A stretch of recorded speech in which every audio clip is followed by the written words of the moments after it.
So once again, a very good morning, ladies and gentlemen, and a very warm welcome to LHIF's 10th edition. We'd like to thank you for being here, and we hope that you're going to have a very insightful day ahead with the amazing sessions that we have lined up for you. So with a great context set already by our distinguished guests and the launch of a game-changing research report for the practitioners and technologists in healthcare to be benefited from, it is now time for us to listen from some of the industry leaders about value-based healthcare in India, the roadmap and role of technology. With that, please join us welcoming back on stage our first keynote speaker, Dr. Anil Kukreja, Vice President, Medical Affairs and Regulatory at AstraZeneca. So it's a pleasure to have you back on stage. Please join us welcoming him with a hearty round of applause, please.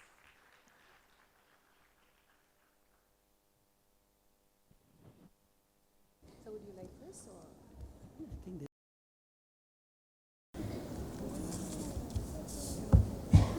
Thank you, NESCOM COE, for this opportunity. It has been fabulous to hear from Honorable Minister, and I'll just pick up and start from those key words, which I think the Honorable Minister also mentioned, and many of the panelists, they do share with this. One is digital technology is going to be an enabler. I think he also used the word healthcare closer to home. Hearing about digital peripheral health center and digital clinics was indeed a music, particularly for me. And these are the areas which I'm going to touch base, particularly when I'm talking to all of you on the value-based healthcare. It's a pioneering concept which has actually come almost a decade back. It provides the better care for the individual, better health for the population, and most importantly, we all are concerned about is at a lower cost. I think that's something which the value-based healthcare talks about. I'm going to touch base right from the basics. I'm sure some of you may be already aware about it, but it is good refresher. But more importantly, also talk about what role technology will play in this value-based healthcare. And also from what's the roadmap which we can all think of and contribute in moving towards value-based healthcare. Now, if we look at the value-based healthcare, it's a very simple equation.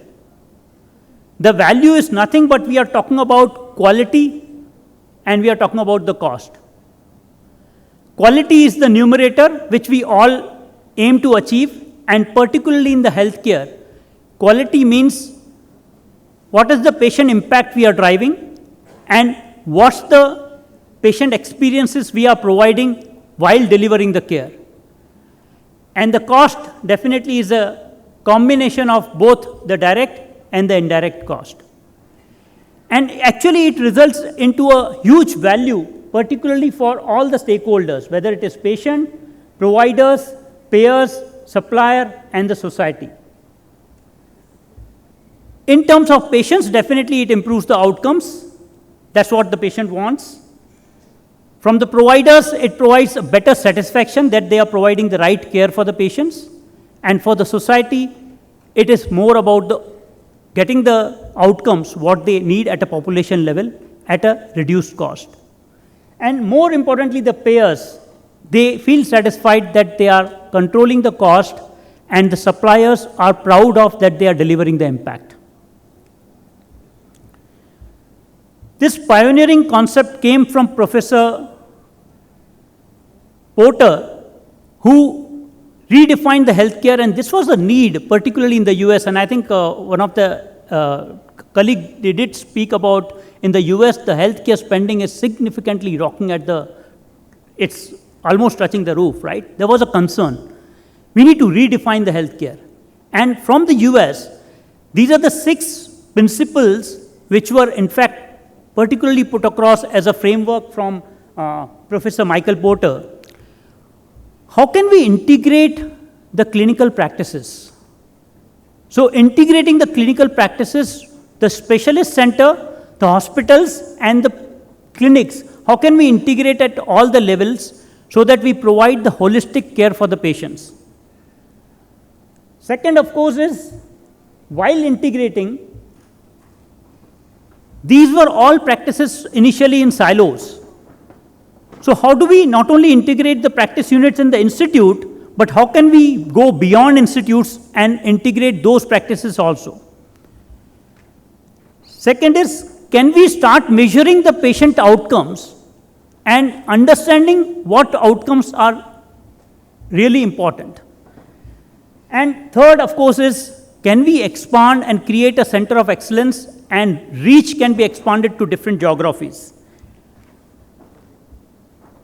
Of course, it differs from the traditional fee-for-service. Fee-for-service, we all know.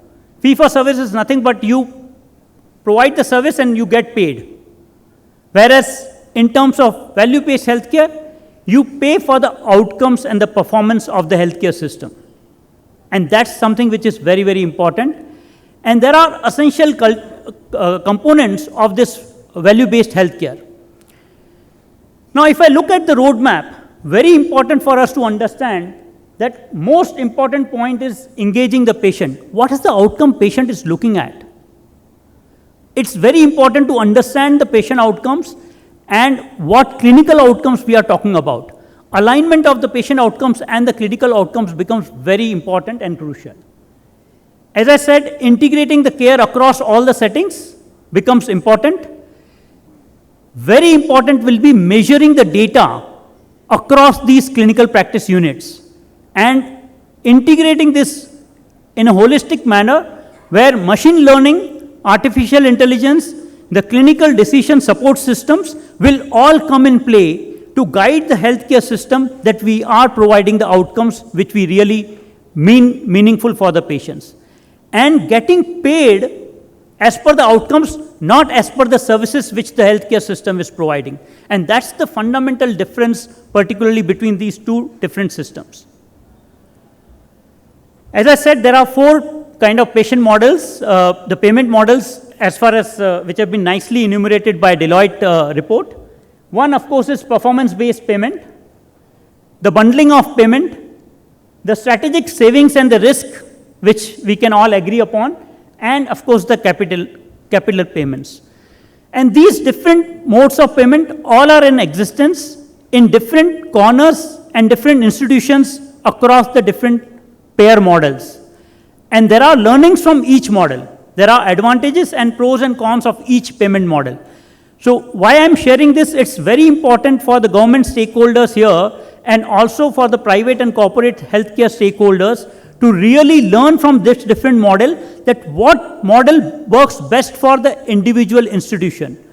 But the objective is learning from those models and moving towards implementing the value-based healthcare.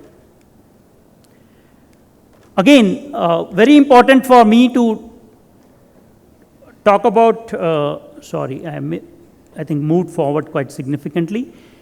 Both are important, the policies and the program implementation. So we need policies at a government level, policies at the private healthcare system level, and more importantly, the programs also, and monitor the programs and determine how we are improving the outcomes. There are some learnings from Sweden, some learnings from US. I'll talk about the Cleveland Clinic. I think they have done a fabulous job of integrating care model. I think it's the example which I must ask each one of you to really refer if you are interested in understanding the value-based healthcare. They have started measuring the patient satisfaction.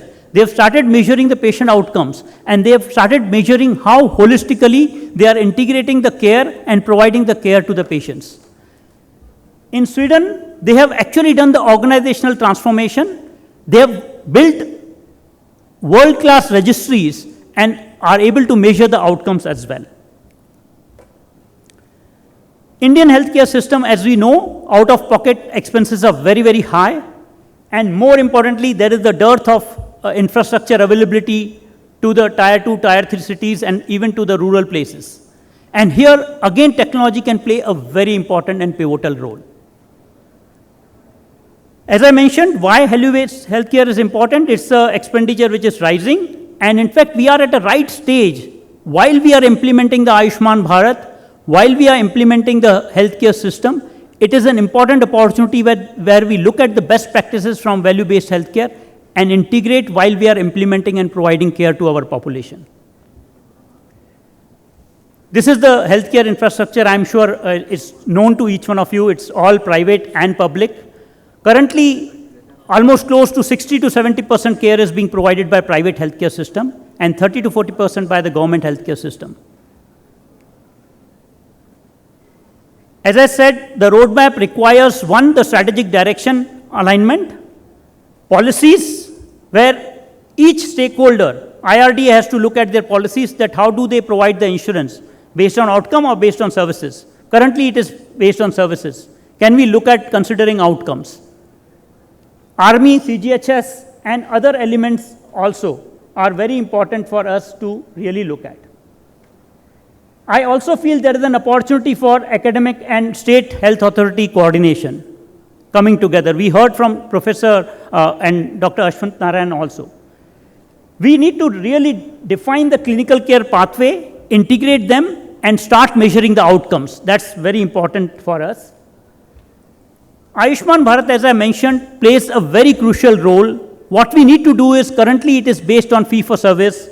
We have to start looking at, on the right side of the curve, that how Ayushman Bharat integrates with other parts of the organization and provides the holistic continual care for the patients. At the same time, start measuring the outcomes also. Once we have a good technology database of all the raw data which comes, I'm sure it will be huge enabler for us to start measuring and improving on the outcomes. As I mentioned, there are many solutions which are already there. For example, we talk about the 5 technology enablers, the app-based digital patient engagement tools, promoting patient wellness and wearables, AI-guided decision support system. I think some of you already are working on it. Personalized medicine, and more importantly, price transparency and price comparison tools as well. These are important for implementation of the value-based healthcare. There are some good examples like Arvind Eye Institute, Narayan Hridaya, and also we talk about India being a hub of medical tourism. It means there are capabilities within India to deliver the value-based healthcare. We all need to come together and work towards implementing and understanding this value-based healthcare. And what will play a very important role is the startup ecosystem, which we are all nurturing, which we are all contributing. I'm sure there is a huge opportunity for us to work together on this. Just to conclude my presentation, way forward, again, for each and every stakeholder, in whichever part, whatever role we are playing, we all need to keep patient at the center, understand that how our work will improve the patient outcomes. Technology has to be patient friendly. The startup ecosystem, the government, physicians, organizations who are providing the care, they all need to really come together and think of how best we all come together and improve the patient outcomes. So that will be my concluding remark, particularly on the value-based healthcare. Please join the revolution, and thank you so much for your patient listening. Thank you so much, sir. And we'd also like to thank AstraZeneca for being one of our platinum sponsors. Let's hear it for them, please. I just have a request to people who are seated right at the back. Why don't you move a few chairs forward? So we have some tables reserved for speakers, and the reason of doing that is so that, you know, in case you want to know who our speakers are, you want to meet them, this would have been an easier platform to make it available. People who are seated right at the back, we have some chairs forward. We'd like to see you here, please.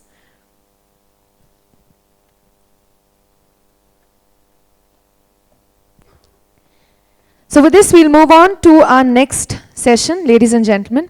I'd like to introduce to you Mr. Ravinder Singh, Vice President and Head Consulting at CTS Tech. Mr. Singh leads CTS Tech's global consulting team.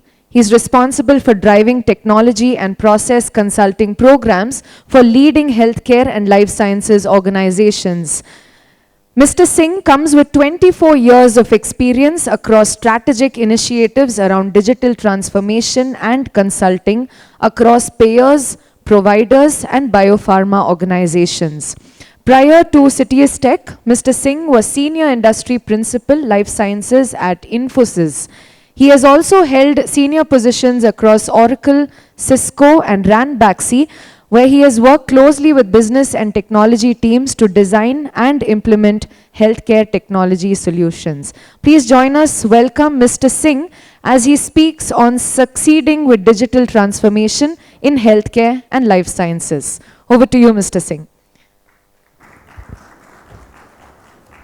Thank you, and feel very honored to be part of this elite forum. So I represent the healthcare informatics side of the digital healthcare, and I was lucky enough to be part of different regions through my journey of 24 years, working across US, Europe, Middle East, Africa, as well as the developing countries in Asia. And I myself have been a consumer of Indian healthcare system.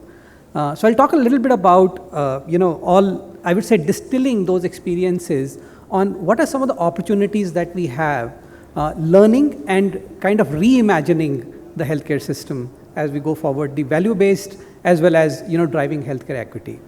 So let me first start with my experience as I have actually interacted with the healthcare system. So my wife actually has a chronic migraine problem, and we often land up into hospital because of the migraine attacks that she gets into, and this happens to be one of the fifth through the same hospital. And this is how the journey goes, right? The first visit is from a general medicine visit. So after the ED visit, so general physician actually comes in, looks at the problem and gives a prescription. The second visit, because it is actually a neurological challenge, they said, let's consult a neurologist. So I have a prescription number 2. And then a gastroenterologist, because it is associated, also visits, gives a prescription number 3. Within a span of a couple of hours, I actually landed up with 3 prescriptions, and then the ED person comes back and gives an MSET and a painkiller, right? And obviously, all of this essentially landed into a 5 hours of experience, and obviously number of transactions that have happened and payment against those transactions, right? So the experience itself talks about some of the fault lines. While the intention of each of these experts have been extremely good, and each one of them have been extremely well at doing the job, right? And starting to think about it, right? What has been missing? If you really look at it, in this whole game, what was missing? First and the foremost is availability of information at the right time, and was it actually personalized? Now, no pun intended, but if I go for my car service, they essentially know what happened last time. But in healthcare system, it didn't really show up in a manner where it could be personalized. It's something extremely simple for somebody who suffers with chronic migraine. So that's how we actually look at consumption. We had 3 visits. Those 5 hours could have been lesser if we actually had a mechanism for the physicians to interact with each other. So all of these are use cases as we look at from a consumer standpoint what a digital transformation can actually lead to, right? Having said that, let's switch gears a little bit. So what does it mean when you think about a country of India's scale? So from a country of India's scale, if you really look at it, while we do not really see that we have a very high geriatric population, but still the numbers that we look at is extremely high. We still have a fairly large number of people who will turn 60, 65, and the population demographic actually talks a little bit about that. The second is the changing disease profile. The Honorable Minister spoke about it.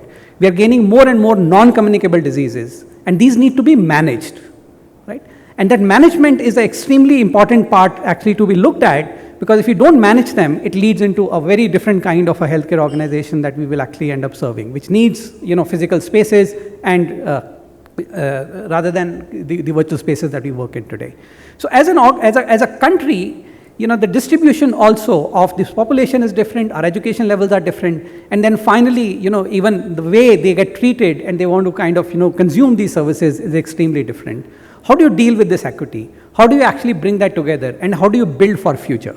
So that's the lens with which there are a lot of learnings that we can actually think about what we can bring to our nation. Having said that, now if you really look at from an infrastructure standpoint, and I think government has done a brilliant job with regard to putting the core infrastructural elements in place. So the first and the foremost, from a digital standpoint, is the ability to just communicate. So the first part is the digital India essentially connects to the rural areas very, very effectively. So that allows now us to ride those services, whether those are cell phone based, whether those are smart centers, to actually to be developed.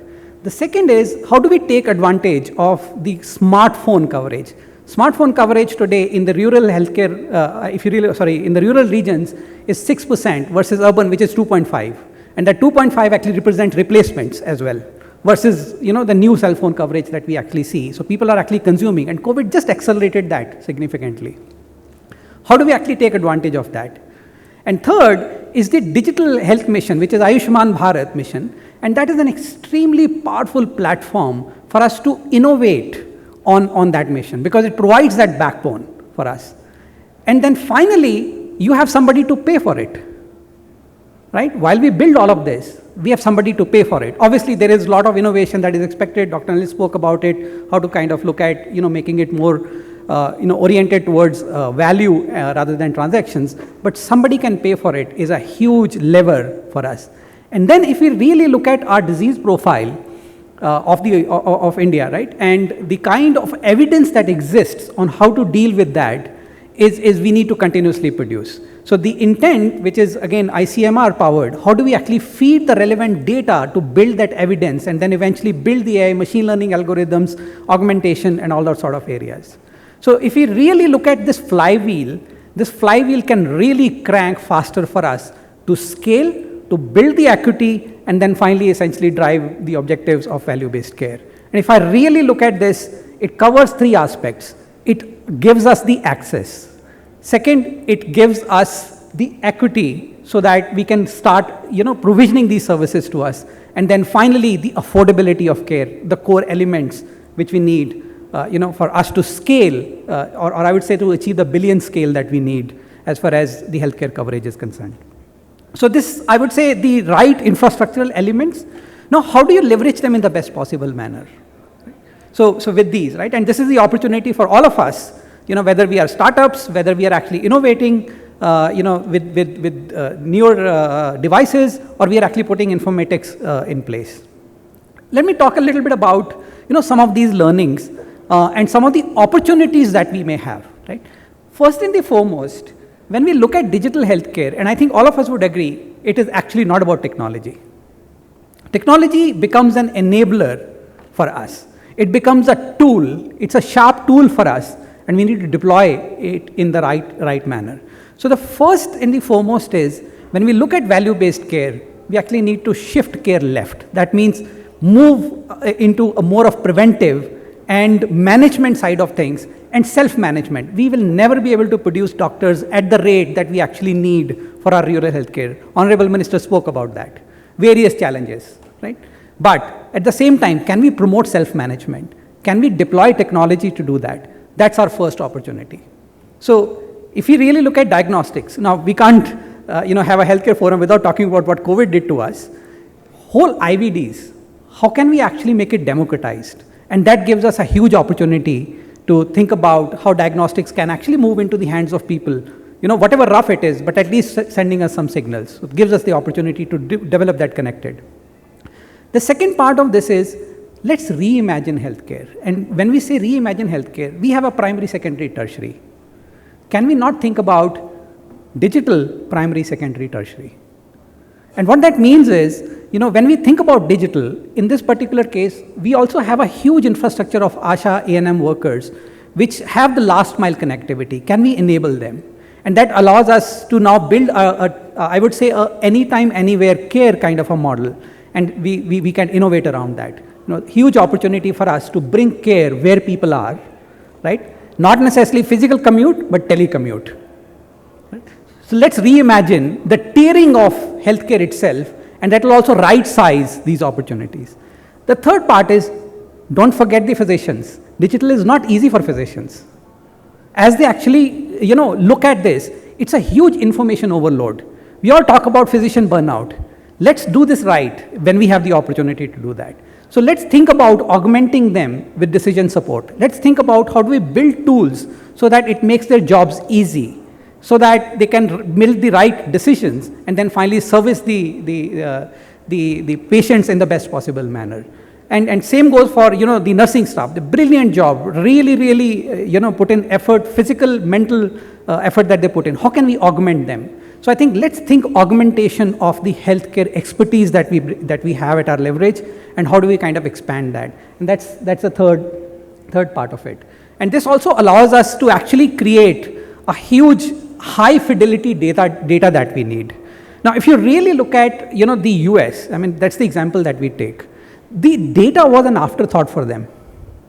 CMS started sharing data way later when they started digitizing, right?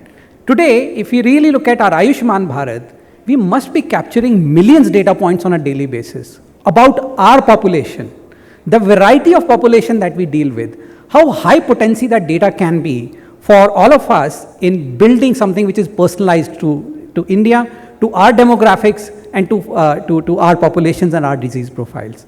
So how do we build that data backbone? And I believe here we have a great opportunity for academic medical centers. And we have a huge network of academic medical centers. We have consent base. I mean, National Digital Health Mission allows us to actually do the consent. But how do you make custodians? How do you actually control? Can we think about data donation in this case? Can the citizens be proactive in donating the data so that we can innovate on the top of it? And data is the new oil eventually as we start tapping our healthcare knowledge into algorithms.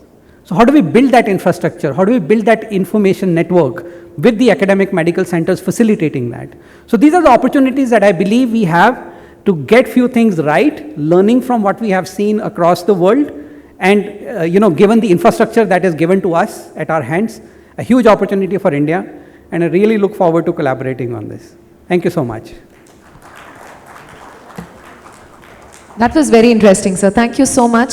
And we'd like to thank Citius Tech for also being our platinum sponsors. Please, let's hear it for them. So as we move on to a very interesting panel discussion, we see a lot of tables. Do you all know each other on the table? Do we know each other? It's nice to always be friends with at least people who are sitting around us, isn't it? Why don't we take a moment to just shake hands with each other and just quickly introduce yourselves? Yeah, like that. Sir is sitting alone, sir.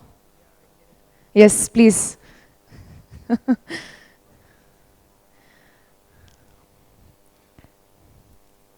So we see when we do that, it also improves interaction on the table.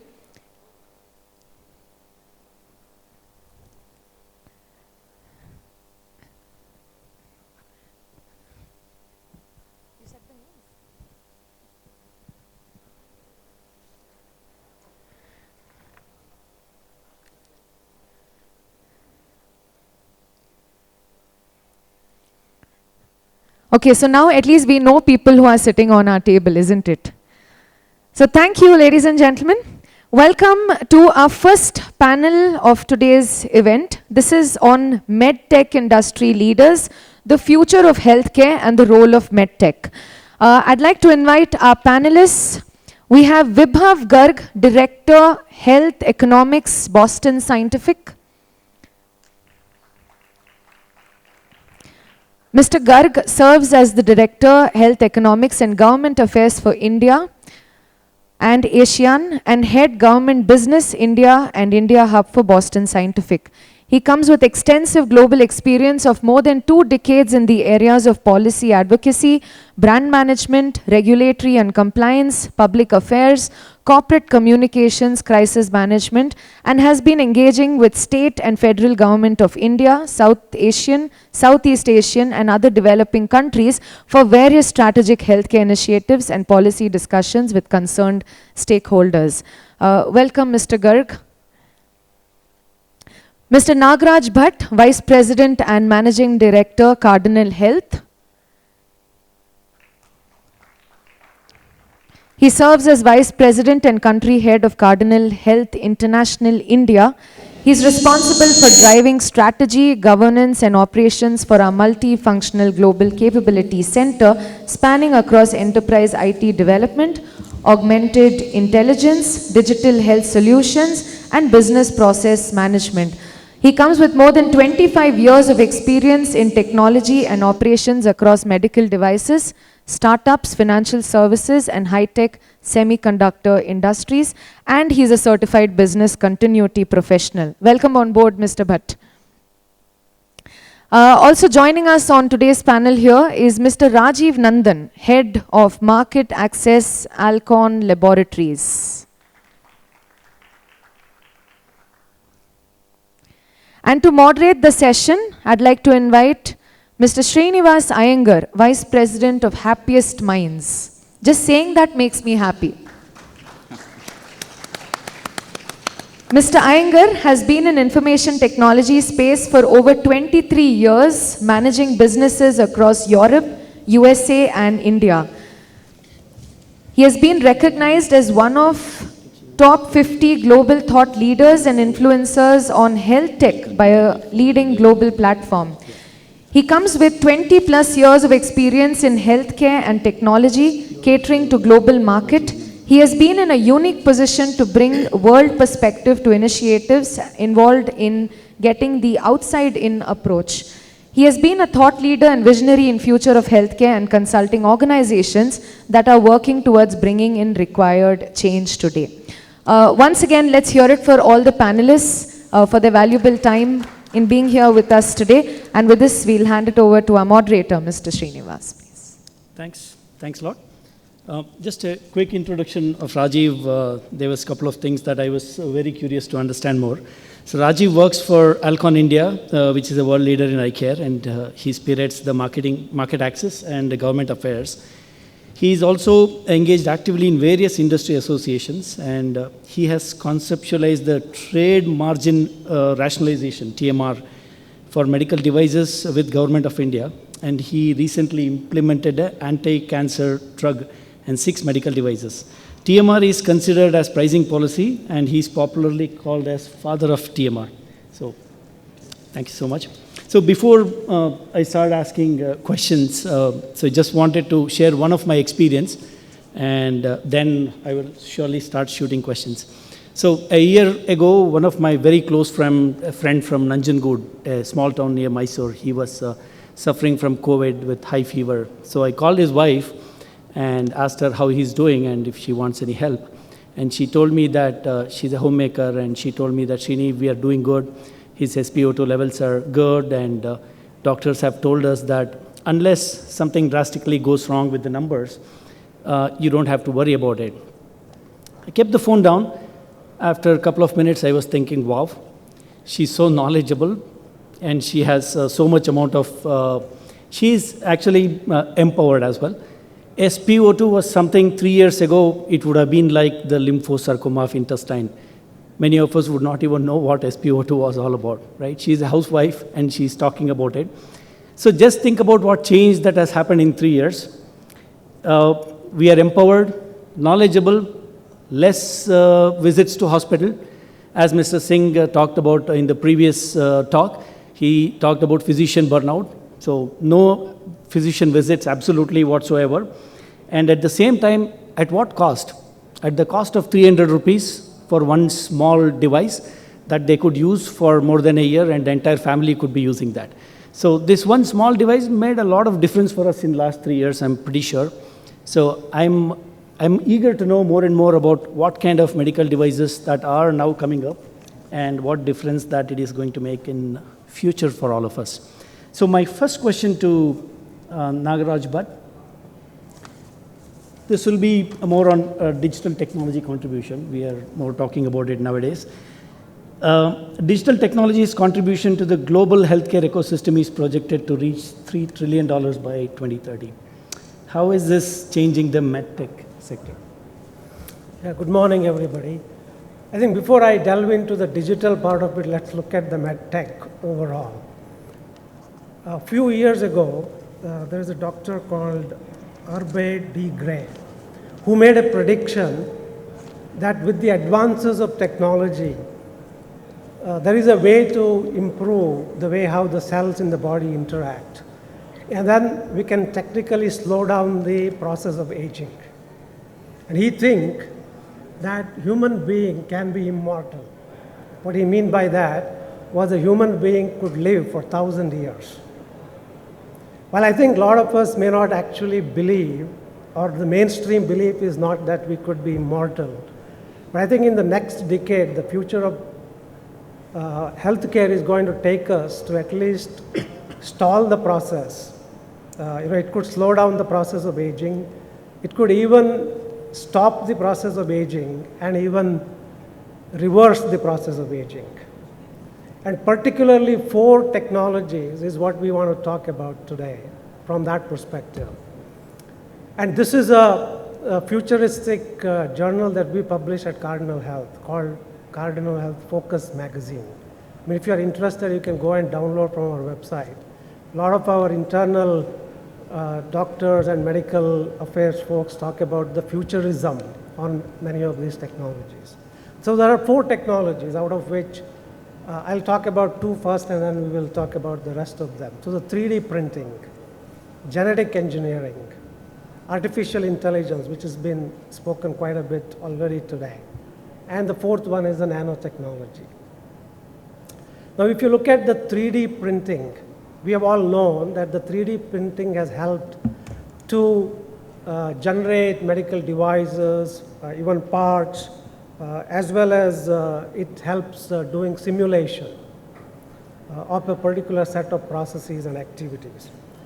And to the point that Venkatesh talked about of the COVID, there are a lot of 3D printing hobbyists have had the opportunity to participate during COVID to even create parts or even the ventilator itself or the ventilator parts. And that was the first time 3D printing was used at scale in healthcare technology compared to a lot of the other industries. And in fact, that led to FDA providing guidance to do regulation, research, and resources to look at how 3D printing can be further applied in the healthcare industry. I think researchers also have looked at the efficacy of using 3D printing in pre-operative surgeries. By being able to simulate the way that the surgeries could happen, the 3D printing has a capability to be combined with robotics as well as AI-driven procedure. So you can do a lot of routine surgeries such as appendectomy or tonsillectomy with an outcome that is better than what we have experienced so far. And then the next, obviously, AI has been much talked about, and how can AI contribute beyond what you can use from a connected care perspective, payer, provider, ecosystem perspective, but purely from the way that it can create a significant impact on the patient outcome itself. So AI and healthcare are not new collaborators. It has been going on for quite some years. However, the AI has had historically a lower percentage of success from a prediction perspective, and healthcare industry needed high degree of prediction, right? It cannot be that AI can deliver 75% or 80% level of prediction that is good enough for use cases in healthcare. And what we have seen there is the AI has already helped the clinical and patient's imagination driven by the advancement in processing power, cheap storage, 5G, and all of the connectivity. So we can crowdsource a lot of the ML algorithms. Right? Today, thanks to Python and R and gamification out there, you can crowdsource a lot of ML ideas. So it's no longer the most complex that people can think of, right? AI is now available in a more pervasive manner. And I think the rise of machines, and more importantly, the machine learning algorithm, has had this biggest impact through the crowdsourcing. And all of us probably know Kaggle, one of the leading organization that focuses on contributing to AI and ML, and it was acquired by Google in 2017. And I think in 2018 November, Kaggle released a computation called histopathologic cancer detection, and there were over 1,000 teams that participated with being able to look at the image and then predict the presence of cancer. In fact, the winning team, many of them were able to achieve the accuracy of almost 98%, which is a good number to achieve in a healthcare setting. And in fact, one of the finalists even touted that they can create artificial doctors. In fact, just I remember I was here in 2019 as a panelist to talk about similar subject, and Dr. Devi Shetty, who delivered a keynote, said, while AI cannot replace a doctor who uses AI can replace a doctor who doesn't use AI.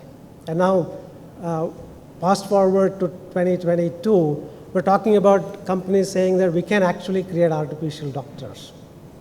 The only question here is the ethical AI or responsible AI, which has been talked about quite a bit in the industry.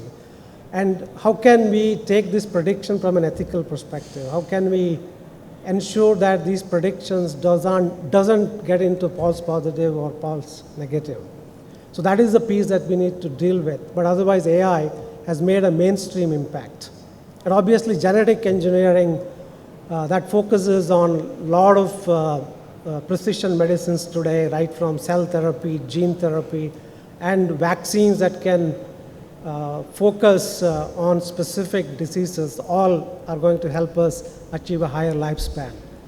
So ultimately, I think technology is making a significant impact, and the medtech, and more specifically the digital technologies, can play an important role in helping people get better lifespan and better health span. Yeah, thanks a lot, Nagaraj. So you mentioned 3D, nano, and AI, fantastic pointers. So just to add something about nano, which I was reading.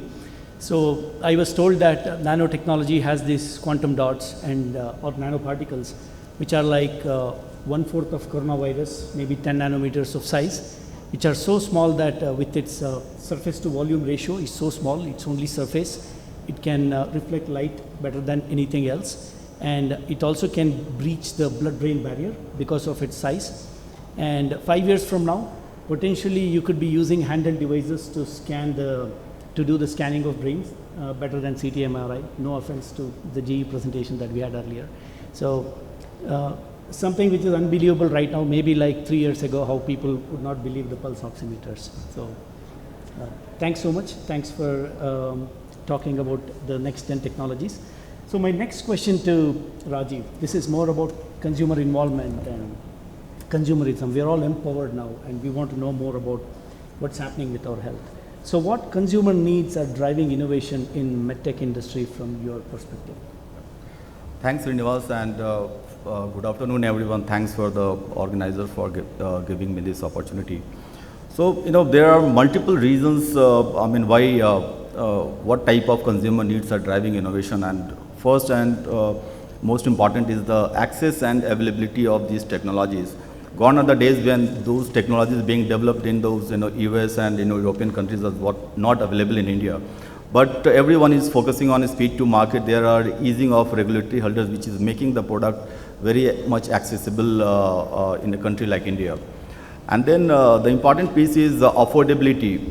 The economy is growing, the per capita income, purchasing power, and not to forget the insurance coverage, which is enabling the patient to be more demanding, and those kind of they are looking for more and more high-end technologies because they have also seen the outcome of that. So insurance is also playing a big role in that, and it's growing fast. Last year it was like around 14.5%. So it is a big driver for from the patient point of view who seek higher technologies. And there are needs like people look for transparency and predictability in the treatment, right? And some of the technologies which is being so precise and so predictable, that the outcome is something which people are aware of beforehand. And thanks to this, data interoperability and then the connected care. So where every company is also focusing on how we can integrate the entire ecosystem of a particular therapy, right? For example, I come from eye care background, so when you are going for a cataract surgery, first you go to a OPD where you do a biometry and test and all. Then there are markers, and if you are going for a lens implantation, the angle and the axis is to be decided. Earlier, these data were used to get fed manually, and the time of actual surgeries, people used to look at the data and fix it manually. Now the seamless integration and the flow of data is helping the surgeon having more predictable outcome and more accurate implantation of devices, and that is leading to the better outcome. So this ecosystem is also playing a bigger role. And another could be like ease of use of these devices, not the surgical devices, but those who are like directly used by patient and those handheld devices. This is also playing a bigger role. I mean, you talked about the pulse oximeter, the kind of role it has played during COVID period. Not to forget BP instrument, glucometer. Now we have continuous monitoring of the glucose as well. So these are some of those devices which really fuel the need for the customer to ask for more and keeping us on toes, sitting on the drawing board and asking for more innovative products as the consumer needs are getting evolved. Another one could be the cost of therapy is also coming down. As the innovation keeps coming up, the standard of care, some technology becomes a part of standard of care, and then the cost goes down. And then there is always a need for high-end, therapies and technologies, which is, also very important. Then I think the effectiveness of this treatment, right? Effectiveness of the technologies, treatment, and the procedure is also playing a big role in consumer asking for more. And the last, while we are focusing on consumer needs, which is driving innovation, not to forget the surgeons or the doctors behind this, because they are also very much skilled nowadays, and great knowledge about the technology. So they are also one of the driving force behind forcing us to go for a latest innovation in the field. Thanks. Thanks, Rajiv. You brought up very important points which healthcare really needs to work on: connected care, innovative products. You also talked about transparency and predictability, which Honorable Minister also talked about it today morning, and also cost of care and efficiency in treatment. So very important points. Thanks for that. And my next question should be to Vibhav Garg. Yeah. Again, this is very important from an innovation perspective. What are the white field and greenfield opportunities of digital health within the medtech value chain? Sure. Thanks, Srini. I think thanks NASSCOM for having me here. A very, very important platform to discuss. And I was just reflecting. I'll come to a question in a little bit, Srini. I was reflecting on the theme that we have here. We are talking about equitable access to value-based healthcare through innovation. Now, value-based healthcare itself is so complex, and if we add equitable access and innovation, it becomes even more complex. And I was just reflecting on value. Everybody knows about the 4 Ps of healthcare, right? So, patient, payer, provider, and the policy maker. Now, if you ask the definition of value to each one of them, when I say provider, by the way, I'm including both the hospitals and the technology provider, right? So both of them here. If you ask this question, what is the value for a hospital, or value to a policy maker, or a value to a patient, or technology company, or a payer, I am almost sure that the answer will be very, very different from each other. So then what is the value? Which value do we follow? So should we follow what patient wants? He wants the best of the healthcare, the least of the cost. Or the payer, which is again almost parallel to the patient, they also want the best of the care, but the least of the cost. While on the other side, there could be a different requirement. So what value are we referring to? And would that value, or that value can be brought through a digital means, by the way, right? That's the question here. Because we are talking about greenfield or brownfield in technology, but in medical technology particularly, digital is playing a role. But is it really bringing the entire thing to closer to value-based care or not, right? Is it really providing that best care in the least cost to patient or the payer? Or is it providing ease of providing care to the to the healthcare provider? And from a policymaker's perspective, is it really trying to put lesser burden on the exchequer? Take an example of Ayushman Bharat. So obviously there is a National Digital Health Mission now. Is that going to provide better care on the least burden to the exchequer, to the government? That is the question here in my understanding, Srinivas, to be honestly, Yes. when we talk about digital means towards medical technology. But just to coming back, and then, okay, let me also reflect back a little bit on equitable access, right? First of all, access to healthcare itself is a challenge in our country. Equitable access, obviously, Ayushman Bharat is driving towards that, and I'm sure will reach. If you really follow the website of Ayushman Bharat today, PMJ, I think more than 60-70% cards have been distributed already out of those 500 million. People actually just raise their eyebrows when they hear the number 500 million, right? Patients to be, individuals to be covered. So equitable access to value care is, I think, a very, very important phenomenon. When will it happen? I can't commit, but it will happen through the digital means that we have today, because the access is being made easier. Because the availability is right there at your doorstep through digital means, right? I still remember when there used to be a test, the diagnostic test. The sample will be taken and the report will come after 2 days. Somebody will come and deliver the report to you. Today, they say, okay, this is the password and please access in your mobile, right? That's where we are leapfrogging from. So therefore, when we are talking about the digital means in healthcare, today we talk about cardiac devices. Patient is sitting in somewhere in Patna, and the device through the Wi-Fi can be programmed from Delhi. That is the value it is bringing basically to medical technologies. We are also talking about point of care devices, right? You are taking a point of care device to a patient sitting in a village, but the value are captured sitting somewhere in the laboratory in Delhi or in Bombay or somewhere else. That is the value that I think digital means is bringing to medical technology.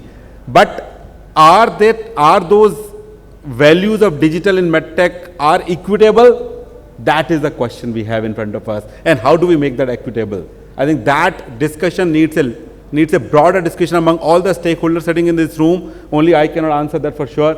But that's where I see that if we get into a little more of access and availability side of medical technology in the larger healthcare picture, I think we should be answered that. Thank you so much, Srinivas. Fantastic. Thanks for spinning in a much larger discussion on equitable access to value-based care. So your point on access made easier is surely, I agree with you that it's a greenfield opportunity for many of us, as it is still not there for us. So thanks so much. So my next question is to Nagaraj. This is on what do you think are the main areas of opportunity in medtech, very specific to geriatric care, which is elderly care, and what is the level of maturity to support newer emerging models such as hospital beyond walls or hospital at home? Yeah, I think when you talk about geroscience or caring for elderly, I would like to talk about it from two perspectives. One, to build upon what I said last time, which is the biology of aging and what can we do about it. And the second is hospital grade care at home, which is most important for the elderly care. I think with the advancement in geroscience, the study of aging, an increased understanding of the mechanisms of cell has resulted in looking at application of various agents that can help improve the lifespan and the health span of the people. And in fact, that is where this whole world about longevity, escape velocity or longevity pharmacology that comes into a mainstream. And this approach is very potential, has a very big potential to be more effective and efficient in the way that you can help slow the process of aging. When, as a matter of fact, I was reading, and one of the noteworthy example of leveraging one of the existing agent. I think a lot of the people in this room know or may be using metformin, which is used for type 2 diabetic drug. And in fact, the study has revealed that it has the potential of slowing the aging. And in fact, the results have shown that the patients that are using this drug have had longer life. And in fact, it is now, I think, been approved by FDA for clinical trial, right? And there is an opportunity to leverage these advances to find some of the existing agents that can target the diseases at the right spot, and nanotechnology can one of that, because the nano robots have the ability to target the stem cells. And even when you think about somebody have an internal bleeding when there is a car crash, and if you are able to have the primary responder use multiple nano robots that can go and repair the DNA and the cell, have a better outcome of premature death being eliminated, right? And then you can care for it. And the next thing is really around hospital level care at home. That is what elderly requires. I mean, if I were to talk about Cardinal Health, we have a group called At Home Solution that today serves over 4 million patients in the United States. And we supply over 46,000 medical products at home. And what we have seen there is more and more people are finding opportunities to be cared at home. And more importantly, what elders need is a post-operative care. And oftentimes, readmissions are a big problem for all population, right? Not just elderly. But readmission in specific is more dangerous for elderly people because it has a cost impact, but at the same time, it has physical, emotional, and psychological impact. So now how can we deliver post-operative care at home, provide post-discharge counseling, medication reconciliation at home, post-discharge care at home, all become significantly important. And in fact, Cardinal Health, along with Baxter and few others, have recently invested in a company called Medically Home, which is Boston-based. That is truly going to revolutionize the way that hospital-grade care is delivered at home at a phenomenal scale. So I think there is a significant effort is going on in this space, and we're attaining the maturity in this space. Fantastic. Thanks a lot. So you brought up a couple of important points, one on longevity and also premature death and better hospital at home care. So just wanted to add a couple of things. Just 5,200 years ago, at the time of Mahabharata, the age of Arjuna was 89 and Bhima was 92, 93, I don't know. You can Google it. So, and about longevity, in one of the conferences earlier, somebody was saying, human body is like a machine. As long as you keep replacing the parts, we can live eternally. Again, that's on a very high level thing.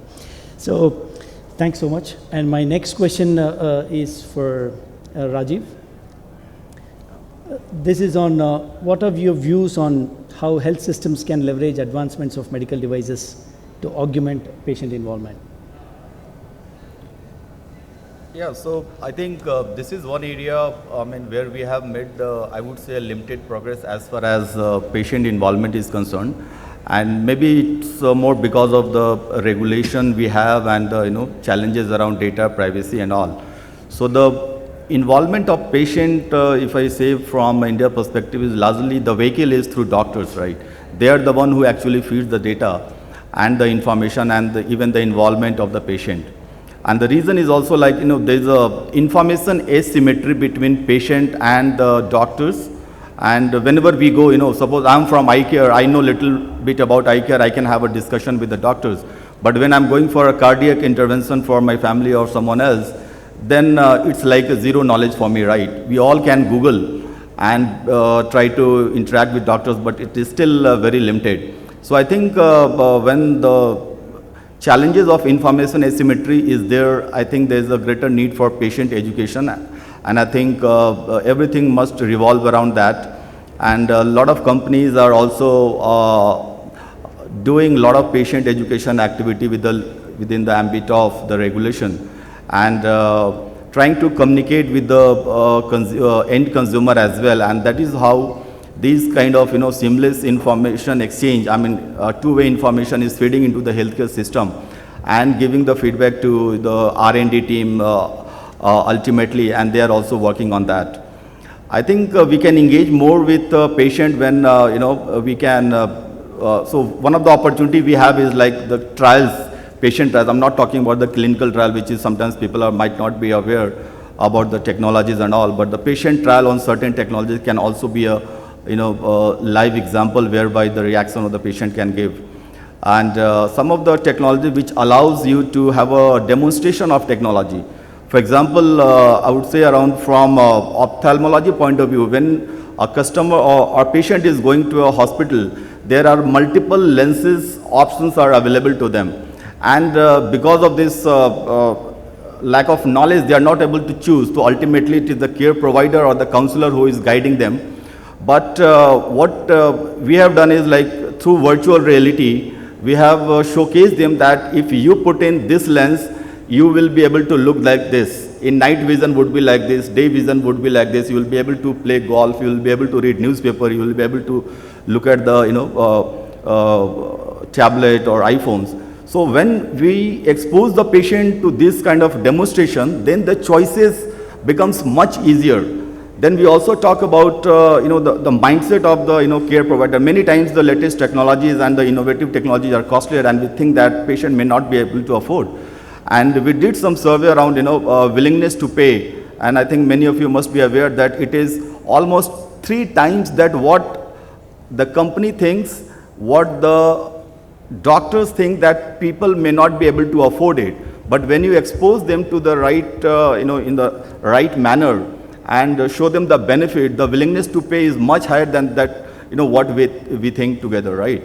So I think these kind of demonstration to technologies, having more patient education with the ambit of law is able to have more information flow, and will be more likely to involve patients more. Yeah. Fantastic. Interesting point on virtual reality and patient education.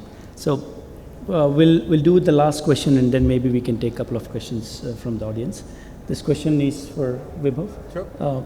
You've been with government policy making, you've traveled worldwide, worked with many different countries in helping them in putting a policy together. So the question is, what is the most pressing policy challenge that the Indian healthcare industry is facing that prevents expansion of using medical devices in care? Please repeat the last one. Which inhibits? Which prevents expansion of using medical devices in care. Okay, thank you for the question, Srinivas. Very, very interesting and very intriguing question. Sanjay will kill me, otherwise I would have gone till like 2 hours for next 2 hours. But I think from a policy challenge perspective, in fact, I won't say there are policy challenges not to use medical device in care. In fact, there are policies who are supporting the use of medical devices in care. If I can take a liberty of going a step further, where I would say, yes, let us find out the ways which provides or policies which supports usage of minimally invasive devices as against the surgical procedures, because there are a lot of devices available today which allows a patient to get discharged in like a day care procedure basically, right? For what earlier the patient used to be admitted for like 5 days, 6 days, 7 days. How do we create policies in having those technologies into the healthcare system of our country is what I think we need to look into from a policy perspective, because it helps patient, it helps payer, it helps provider, it helps policymaker, and at the end of it, it helps entire health economy of the country, because it is burdened less when the patient is, the average length of stay is lesser as compared to the larger one basically. And I think if you really see, again, I'm going back to Ayushman Bharat because that's the talk of the town for last 5 years since it has been conceptualized.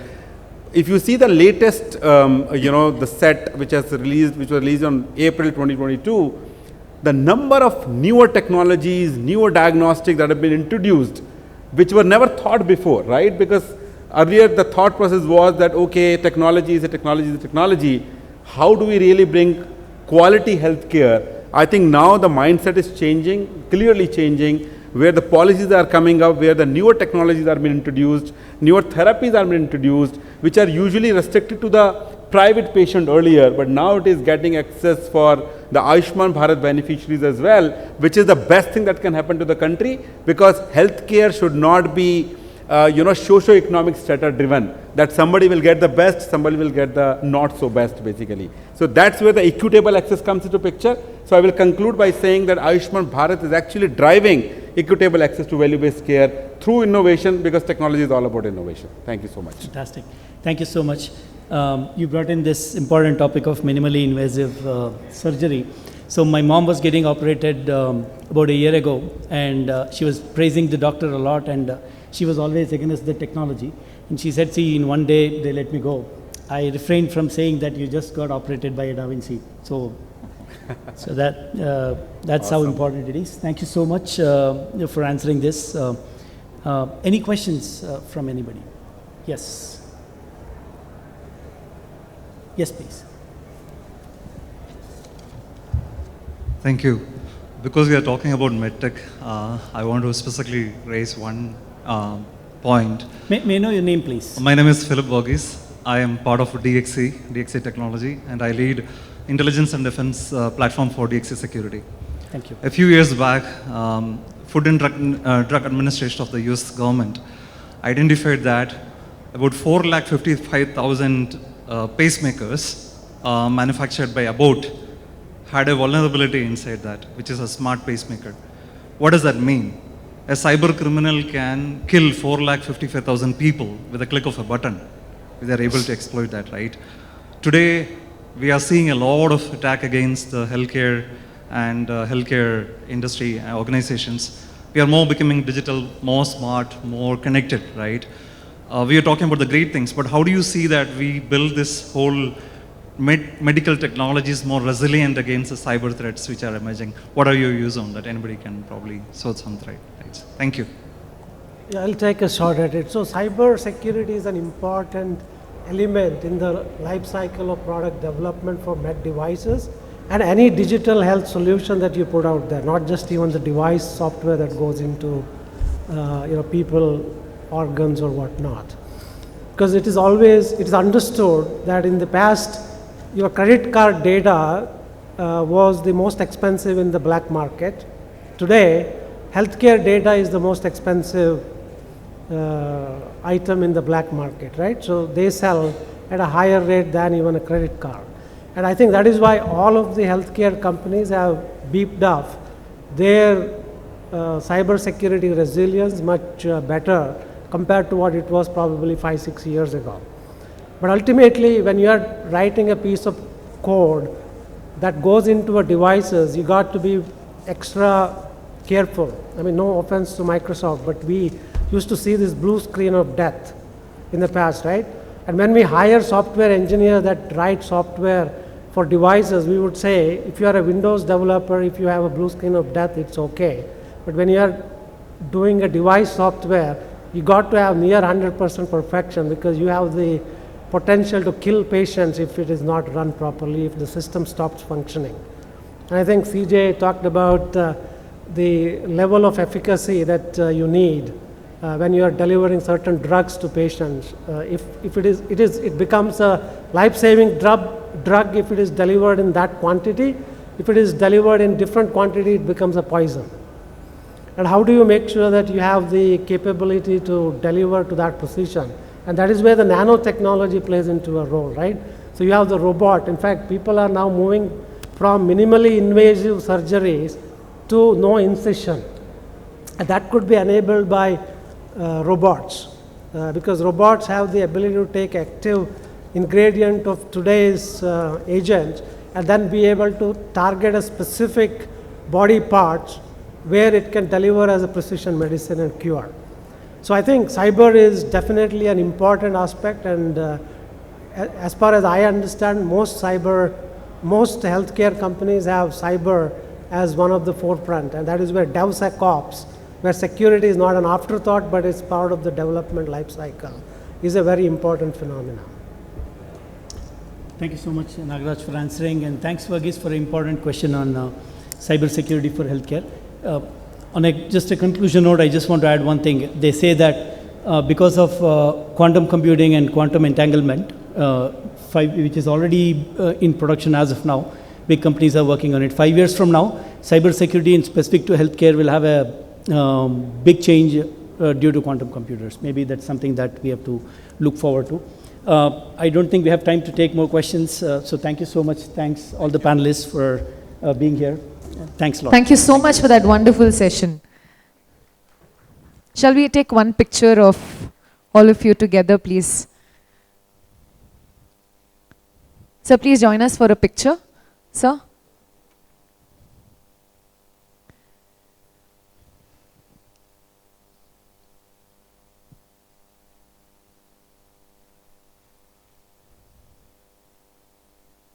For their valuable time and insights, please join us giving them a big round of applause. Thank you.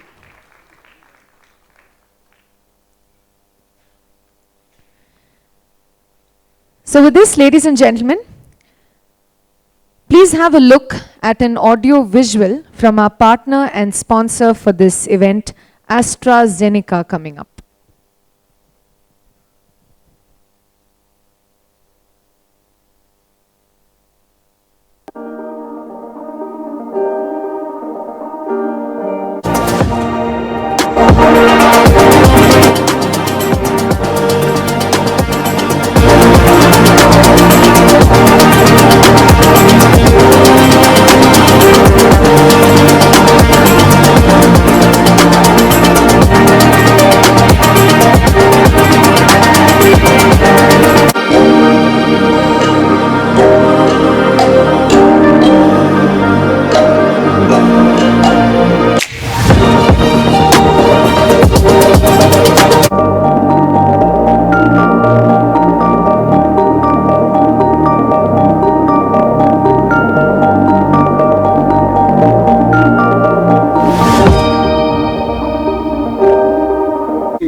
This flag off ceremony together, through a catalyst network. We're co-creating the challenge-based solutions for patients at AstraZeneca. Working with both local and international partners, we hope to integrate innovative technologies into patient pathways, especially when it comes to non-communicable diseases.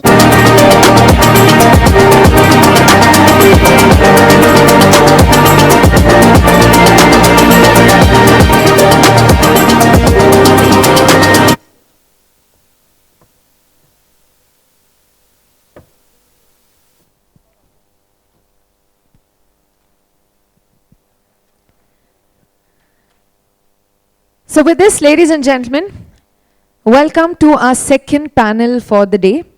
This discussion is on role of healthcare data interoperability to build a connected care ecosystem in India. I'd like to start inviting our panelists for the session. We have Debashish Banerjee, Head of Innovation and Strategy at Novartis, an ex-Deloitte Consulting Managing Director with more than 2 decades of experience in variety of emerging technologies of IR 4.0, specifically in data science and artificial intelligence.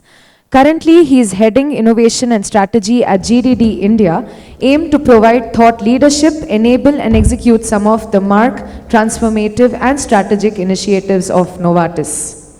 Welcome, sir. Mr. Srinivasan Sundarajan, Vice President Technology, GavsTech, our moderator for today's discussion. He's currently focused on healthcare data management solutions for the post-pandemic healthcare era using the combination of multi-modal databases, blockchain and data mining. Joining us on this panel next is Debashish Roy, Director and Head Digital Excellence and Strategic Initiatives at Pfizer. Coming with over 13 years of experience helping organizations embrace change with speed, agility and competitiveness and deliver large-scale business transformation sustainably and steadily. He has extensive experience in strategic and operational problems, focusing on disruptive innovation, operational excellence, and many others. Welcome, sir. Ashok Chandavarkar from Intel. Mr. Ashok is Director, Strategic Initiatives at Intel India.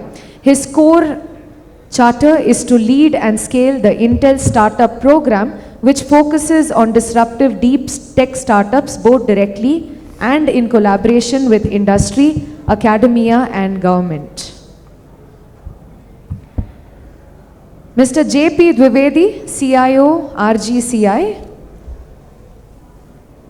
He's the CIO at Rajiv Gandhi Cancer Institute and Research Center, a senior leader in IT service industry with 30 years of experience working in India, UK, USA, and Singapore.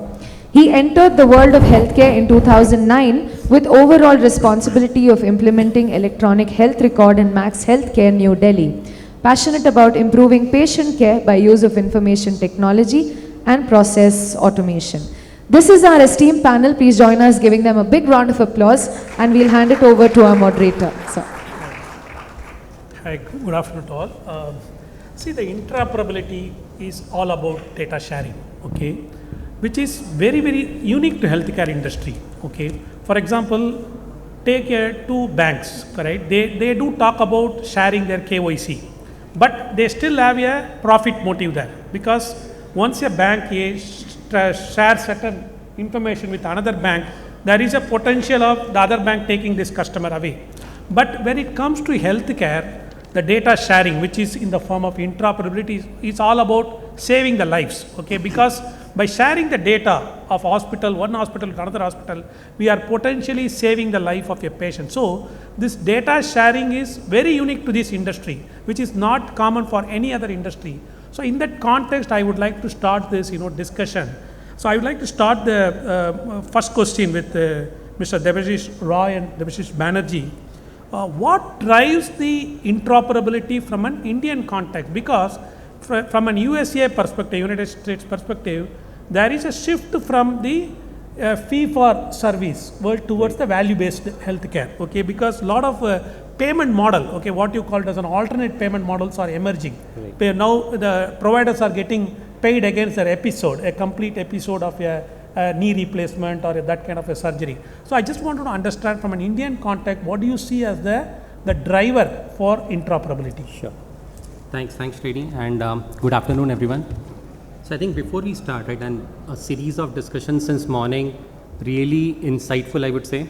So just taking that discussion forward, right, when we talk about the Indian healthcare ecosystem, we have seen it to be moving from a completely episodic, siloed care delivery model.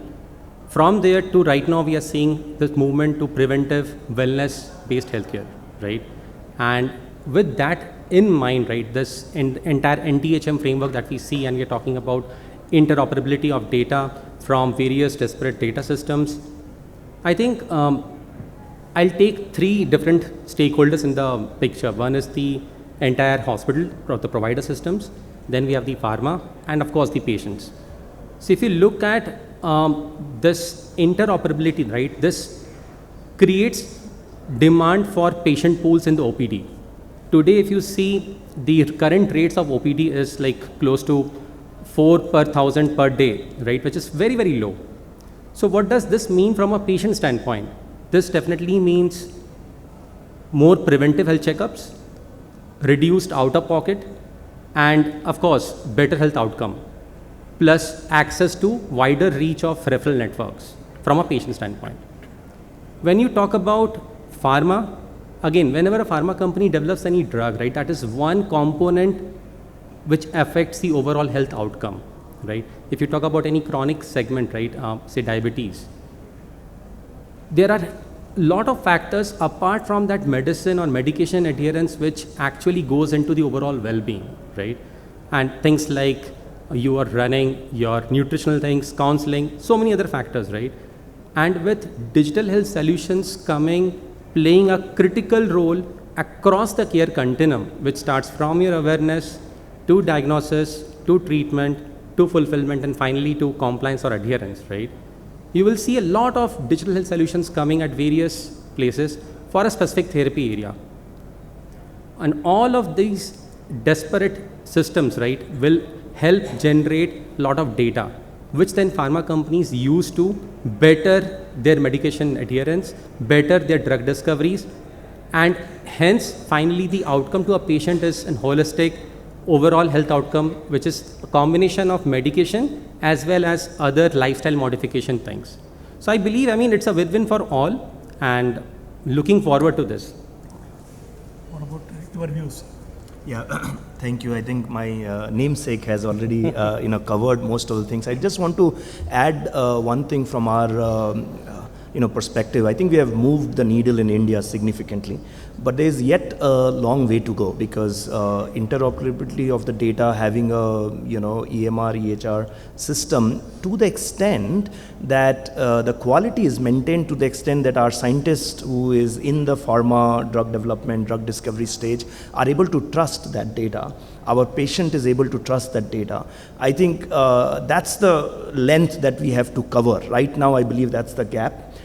When you compare global versus, let's say, the Indian one, where how can you do, clinical trials? How can you put your protocols and you get a complete list of inclusion, exclusion criteria, and you get the number of patients, and the sites will be able to deliver those clinical trials? I think that will be a fabulous thing for us to get to that kind of a vision.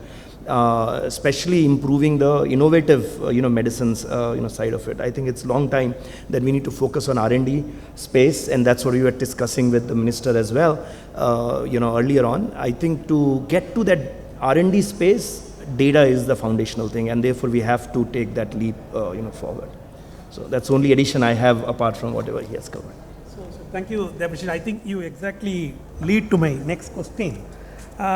See, we talk about data sharing, okay, data sharing of patients with us, because India has achieved that very quick invention of this corona medicines, okay, which other countries are not able to achieve. That is because of the kind of research that we are able to make ahead of time.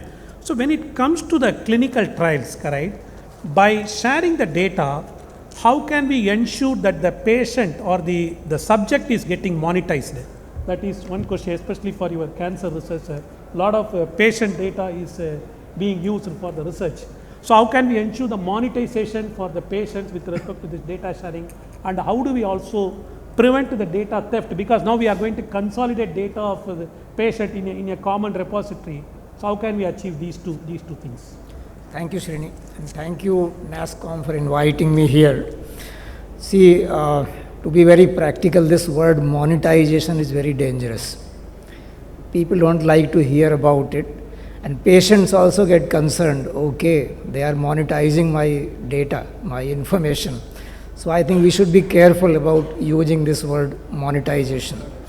We should have better words like collaboration, data pooling, working for common good, or something else. But now coming back to, what was your second question again?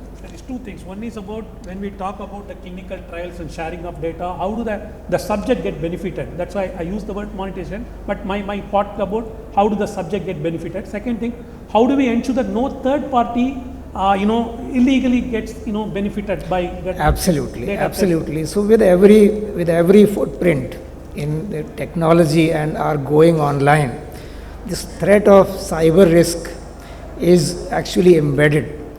And we, as a culture, as a country, we are not very much sensitive about the patient information, the health information.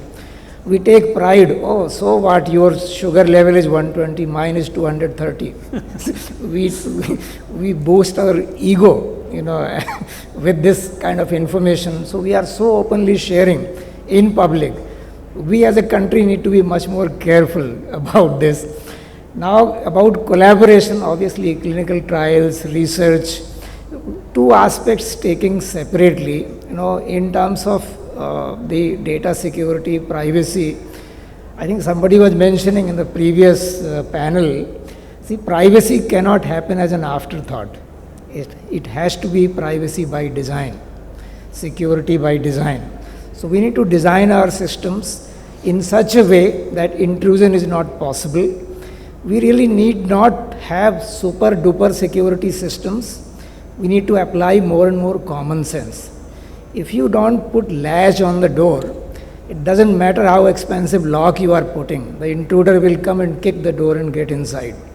So putting the latches are equally important. Doors, locks come little later. So technology walks along with the research that will ensure the privacy is taken care of. Interoperability at various levels. You see, talk fundamentally. In hospitals, laboratory information system doesn't talk to radiology information system. That doesn't talk to the electronic health record system. So what to talk of national level or global integration? Within same building, the systems are not talking to each other. We are having systems like HL7, FHIR, at least make everything interoperable. Use technologies that can seamlessly, enable a doctor to see all the records in one single screen. Then ensure interoperability between different units of the same chain using either common database or collaborative database system. Then you connect with the supplier ecosystem. Let us see patient is getting tests done in Lal Path Lab or Metro or Quest or wherever. Connect those systems with your EMR so that all their records are available, and that is how bottom up we build interoperability. I have I've been associated with the health system for some time now, and I've heard this topic way back in 2005, 2006. I think Rana over here also was part of many panels at that time. Nothing seems to have changed from then till now in terms of interoperability amongst whatever I'm hearing right now, right? So I've moved out of that system. As a technologist, I've moved to do other things. But I see the health system remaining the same, more or less, from then till now. Now, if you go back and start looking at why do you need interoperability? Why do you need data? Data is used by different people for different things. So if you're looking at a hospital is looking at it for medical outcomes, or a patient is looking at it from medical outcomes. Hospitals may look at it from three different things. One could be medical outcomes, one could be, say, how can I improve hospital efficiencies, and the third one could be patient, say, customer experience. So it could be that. Now, if I look at the next generation of technologists which are coming in, these are the health tech, med tech companies who are coming and building AI algorithms on the data which is there. Why do they need data? Because they need access to good quality data in order able to build better tools which can help you in improving your medical outcomes. And then you have lastly the pharma companies coming in and saying that, okay, can I also build drugs, the drug discovery process as well as the drug clinical trial process, can that be improved? Now all this requires data, but it's different types of data, different needs of data that are basically being put together, and not everyone needs everything. So when you get a needle in the haystack kind of a situation, like a clinical trial, if you're looking at the inclusion-exclusion criteria, and then you start saying that out of, I need a mechanism by which I should be able to scroll through 50 million records to be able to identify 100 patients which meet my inclusion criteria. I can't do that in the current mechanisms, be it in terms of the regulatory frameworks which are there in the country, or the fact that hospitals do not want to share data. Now, sharing data, yes, like what Mr. Dwivedi mentioned, privacy, security, and the need for sharing data needs to be very clearly articulated, and it should be consent-based, right? So, why are you sharing the data should be known to the person who's sharing it. But think of it at a later point in time as AI takes over, right? And as people start doing more AI algorithms, these days you're seeing algorithms coming in for each and every possible use case. A lung cancer detection will be with AI, a brain tumor detection will be with AI. Think of 5,000 such AI companies coming in over there and building each diagnostic tool over there. If tomorrow you go and say that, okay, patient consent changes, from yes to no? Do I have to unlearn what I learned in AI? Can I even figure out how I can do something like that? Those are problem statements which need to be thought through before we actually do that. But coming back to this point of saying that, okay, are you really needing the data to go into a centralized environment? We believe in a different framework. We believe that the workload can go to the data rather than the data come to the workload. So that's a fundamental difference in the way you look at things. The AI algorithm, imagine hospital maintains the data where they are. Yes, they will need to maintain it at least in a pool within the hospital. Like he mentioned, lab information, radiology information, all of that can come into one common pool, which is structured or unstructured data. But I don't need to necessarily put that into a centralized environment for across hospitals. I can actually push my AI tool or whatever be the crawler which I need to access the metadata across in a secured environment. And we've actually done a pilot around this thing recently with Astra hospitals, which is called Secured Federated Data Collaboration. So these are technologies that exist, but you really need to know why you need the data before you actually say. Sure. Wonderful. I think each time you answer, you are leading to my next question. See, one of the important aspects of this interoperability is the patient consent management. Okay. So in Western countries and USA, there are several legislations. It started with GDPR, CCPA, and several legislations are specifically targeted consent, privacy, and the right to the own. In other words, it makes the patient the real owner of the data. Okay. So from an Indian context, what kind of legislations you see in terms of patient ownership of their own data and consent and other things? Just want to get your views. Maybe you could start. I can address by a small example that I learned for last 3 years. We have been investing a little bit on an AI-based early detection of leprosy as a disease. It's a very India-focused and South America-focused disease. So while the Googles of the world have been looking at these kind of devices for generally the more commercial monetized assets, we were wanting to focus on leprosy, and obviously the leprosy data has to come from India and or Brazil. That's what we felt. So we started our study in both the areas. Okay.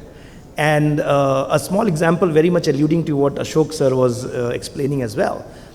This is, to my mind, I think this kind of a data, do we really need a consent on the patient, and this is rural side of the world. They don't understand what AI would mean. So you have to explain a lot to say what and how this image would be used for.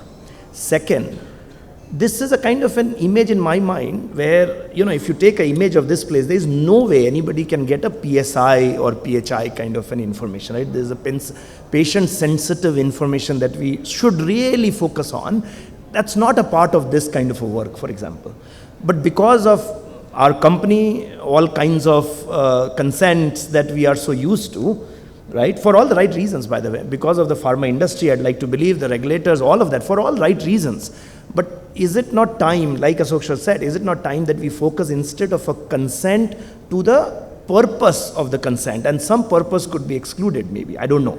So we have to think and define a governance and policy around that space, because if that skin image does not contain any patient-sensitive information, there was an argument there, right? What if a face, so the compliance officers come back with all these, what if a patch of a face is taken and what if that is being used?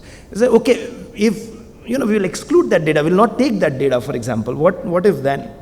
So a lot of deliberation that we did, but it still took us like about 6 months or so we were like one of the first ones to try out, I would like to believe. This is 3-4 years back. But we took a lot of time to get to a stage where we can now get the data. Now we have done our AI models on top of it. It has taken a little bit more while, but we believe we have done all the right things in the remit of where it exists. But this could be faster, because the months you lose here, the months those ASHA workers are losing in early diagnosis of those as well. So we need to think from that lens. I'm happy to share that the model is ready now, but we are looking for because I see a lot of startup community here, we are looking for like a sustainable partners. Like we are we are a pharma company, we are not a tech company. So we can't while we have built it up, but we'd like to have a sustainable partner who can take this to the ASHA workers and the governments that we are working with and really get this to an implementation level. So that's where it stands, just to give you a little bit of idea on the consent forms and how much of work that is, if you want to do a IT, AI enabled thing there.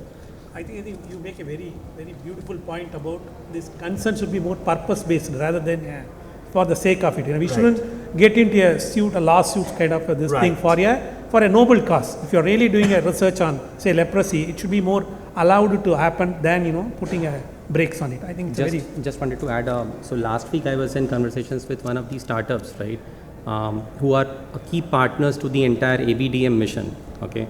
And one of the challenges was this. So as we understand that there are various stakeholders who will be part of this mission, right, this Ayushman Bharat mission, be it the hospitals, be it the diagnostics labs, be it the pharmacies, be it the HCPs, right? So I think one of the critical decisions, right, whether while we are passing this data, which is sensitive patient information from one stakeholder to the other, right, how do we ensure that actually it's a legitimate request coming from a provider, right? So we need more trusted partners who are knowledgeable, and it has to be a phygital model rather than completely automating certain processes. We have to bring in that human element in who actually controls and regulates what part needs to go where. So just wanted to add that quick piece. So best is empowering patient on sharing. So we take THR route, and patient can always give a consent that now I want to share my health record with Dr. Rajan, and then Dr. Rajan receives it all. Probably a uniform set of data structures are needed, communication channels are needed, health information exchange is needed, and eventually patient consent is needed.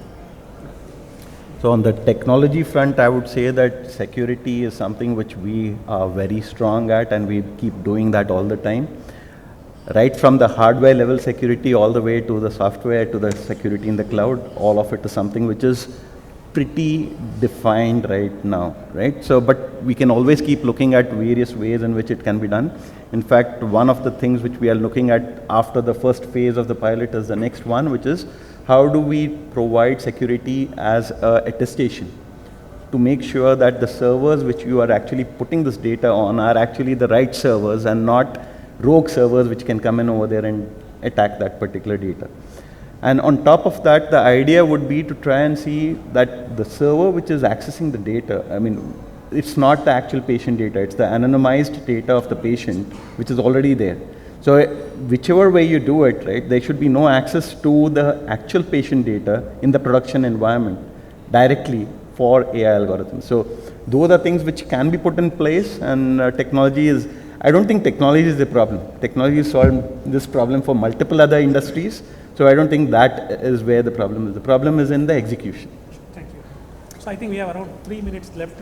I think I'd like to open for a couple of questions from the audience. To any of the panelists. I see a hand raise. Yeah, a couple of. 3 hand raises. That's right. 3 minutes are needed. Good afternoon, everyone. Very nice session, Srini. My name is Srini Mahalingam from GS Lab GAPS Technologies.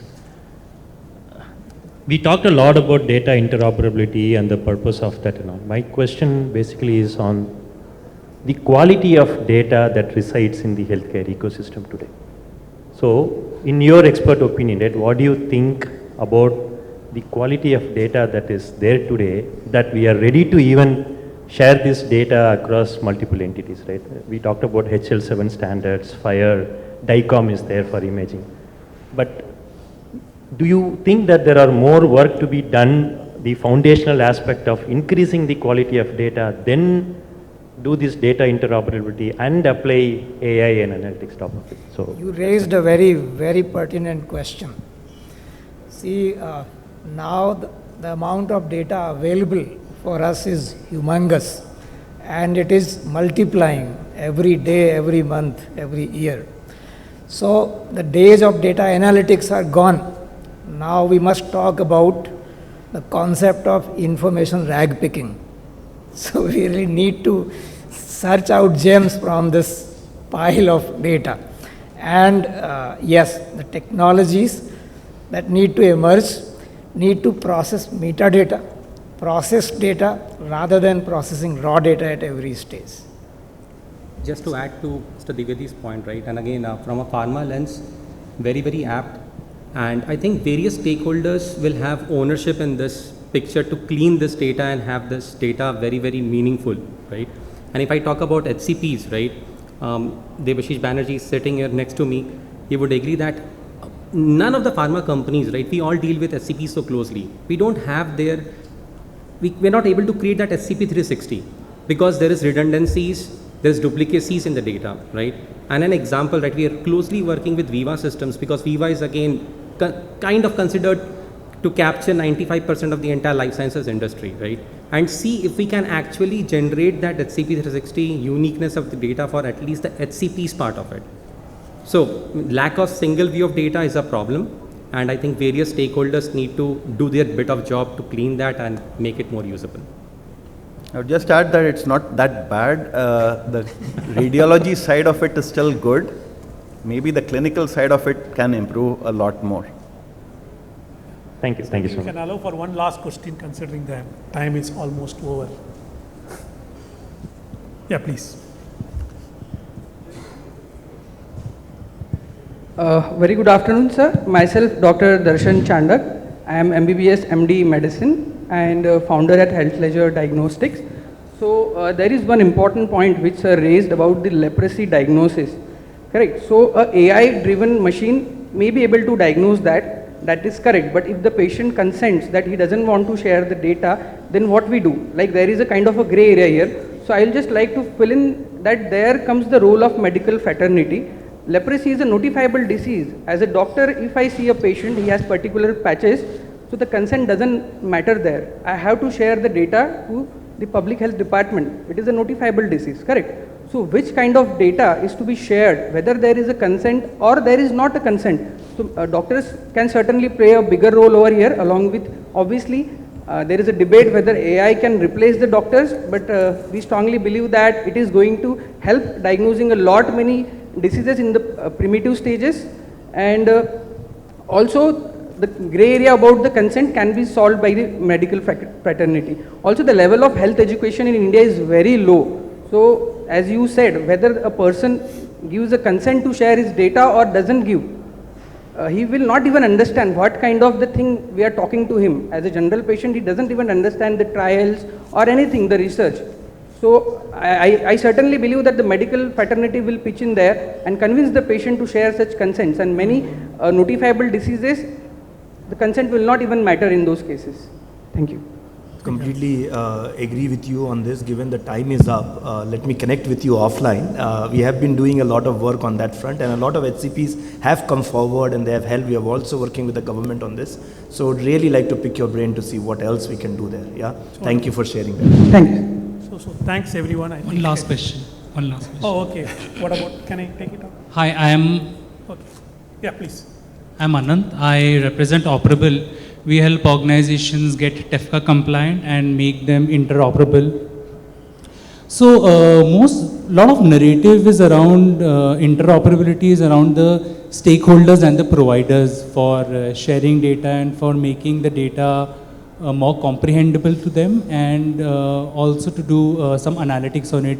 Why isn't there any conversation on patient access and, I mean, the data which is generated, the patient should have more access to that data and the data should be more comprehensible to them. But there's no talk around that. Why so? I mean, the data should be more understandable to the patient themselves, right? But most of the conversation is around providers sharing data and running more analytics by the providers.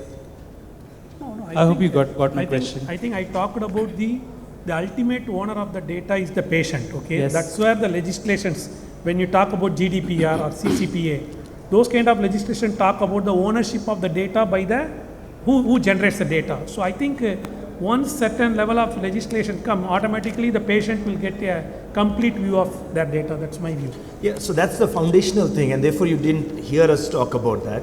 But that's a foundational thing on which we are trying to build up on how do you share and how do you do research so that the patient, which is the foundational rock, and they own the data, yes, they can ultimately get the benefit. Benefited also, not only. So the right word is patients own the data, the rest of us all are data custodians. Yes. Of course, and I think the panel was such that these are the custodians. I think if we can get a patient along with us, they would say the same thing, I guess. Yeah. So I agree to patient own the data, but the data is still not comprehensible. They don't understand what the prescription says. They don't understand what the hospital report tells about their disease, right? So that's, I mean, if it's I not may, still I think, comprehensible. Yes, but in my mind, humble opinion, right, the education and awareness is significantly growing up, and I mean, COVID has shown us the way. Like we saw some of the examples on how everybody now understand. I mean, what was new to me, everybody understood phase 1, phase 2 trials after COVID, which was not. So I do believe that the way we are headed, patients are getting more educated and they are taking a lot more control of the same as well. Of course, long way to go. I mean, sorry for, but I just thought I'll share that with you as well. Sure, thank you. Yeah, we need to close. That's why I just rushed through. But feel free to interact with us offline if you think otherwise. Thank you. Thank you so much to our esteemed panel today, and most importantly for keeping up in time as well. Thank you. Can we take a nice picture of all of you, please?